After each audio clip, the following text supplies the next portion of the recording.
Olá, querido, tudo bom? Estamos aqui mais uma vez para compartilhar aquilo que Deus tem colocado no meu coração. Espero que possa ser bênção para a sua vida também. E hoje nós vamos acompanhar o texto que está lá em Atos, capítulo 1. Eu vou ler com vocês o versículo 14.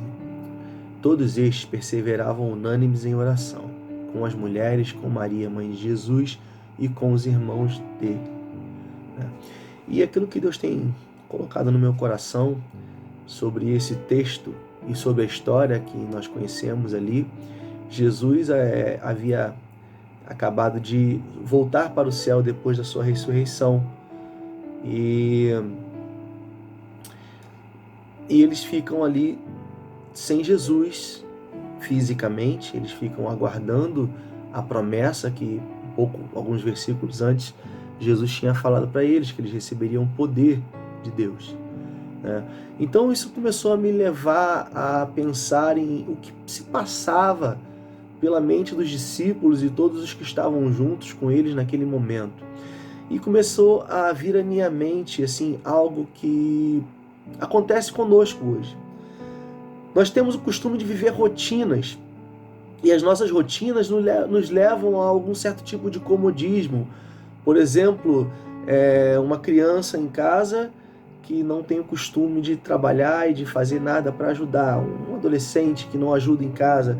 Se esse adolescente um dia perde seus pais, aqueles que fazem as coisas, ele se encontra perdido, se encontra em um momento de dificuldade. E eu quero chegar com isso a dizer que assim, hoje nós temos geralmente bases em que nos apoiamos. Por exemplo, existe um versículo que fala: muitos confiam em carros, muitos outros em cavalos, eu não lembro bem agora, não anotei para falar isso, mas me veio aqui na mente. Mas nós só confiamos no Senhor. Então, o Senhor precisa ser a nossa base forte, assim como Jesus era a base daqueles discípulos. Jesus era o grande apoio em que aqueles discípulos, aqueles seguidores de Cristo, tinham na sua vida. Somos acostumados a rotinas, e então os nossos costumes podem nos levar a algum certo tipo de comodismo, ou a alguém que faça tudo por nós em nossas vidas. Um exemplo para poder dar é quando alguém perde tudo que possui.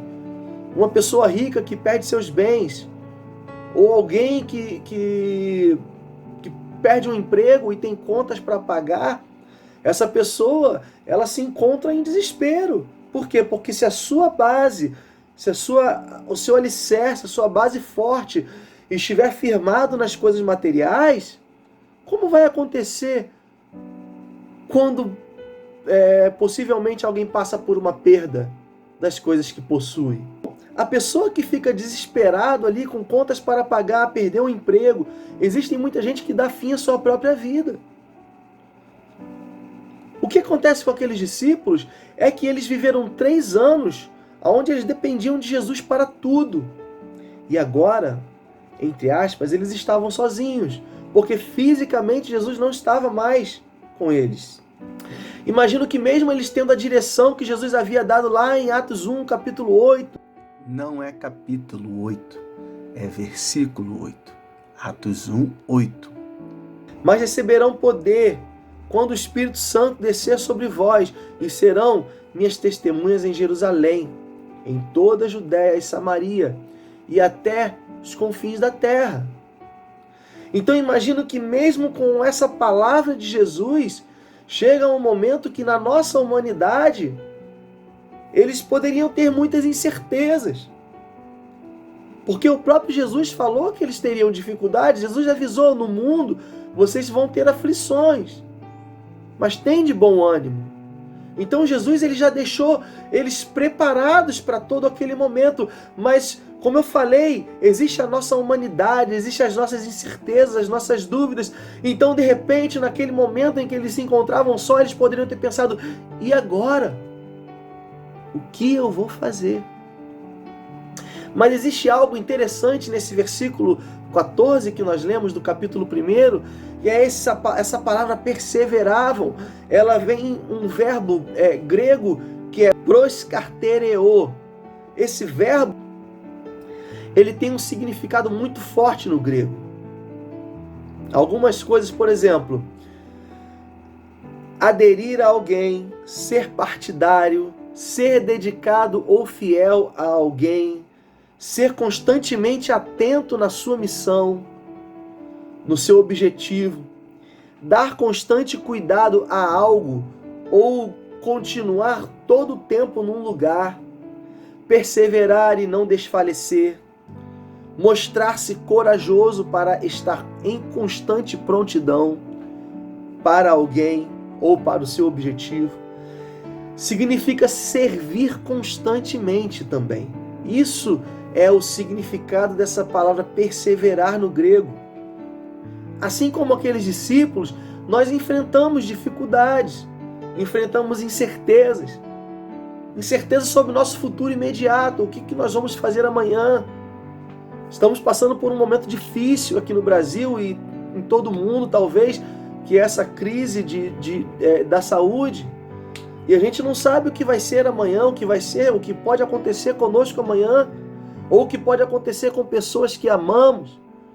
Mas nós precisamos entender que mesmo sem saber o nosso futuro imediato, mesmo sem saber o que pode acontecer comigo ou com você amanhã, nós precisamos estar firmes, perseverantes.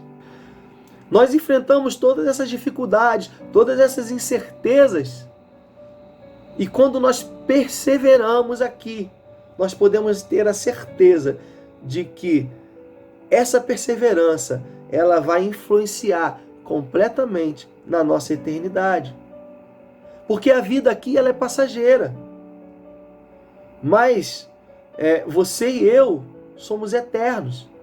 Por mais que um dia essa vida aqui vai se acabar para mim e para você, mas nosso espírito vai viver para sempre. Então a sua perseverança, a minha perseverança, vai definir aonde você vai passar a sua eternidade.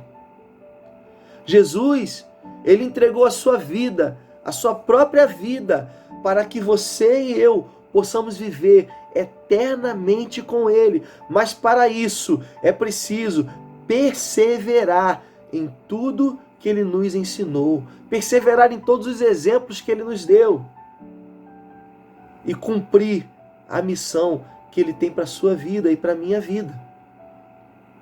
Nós não sabemos o que acontecerá em nossa vida aqui na terra, mas devemos seguir o exemplo daqueles discípulos e confiar no Senhor. Eles perseveravam unânimes. Todos os dias, eles obedeceram. Quando nós perseveramos firmes e unânimes, assim como eles, obedecendo com fé, o nosso futuro está garantido com Jesus. Pense bem, falei lá em cima sobre pessoas que depositam a sua confiança, a sua perseverança em coisas dessa vida, seja no emprego, seja numa pessoa. Nós só devemos confiar no Senhor. Do que adianta ganhar o mundo inteiro e perder a sua salvação? Pense nisso e persevere todos os dias. Eu tenho certeza que o Senhor vai te abençoar e é contigo. Em todo o tempo, Deus é contigo. Deus te abençoe.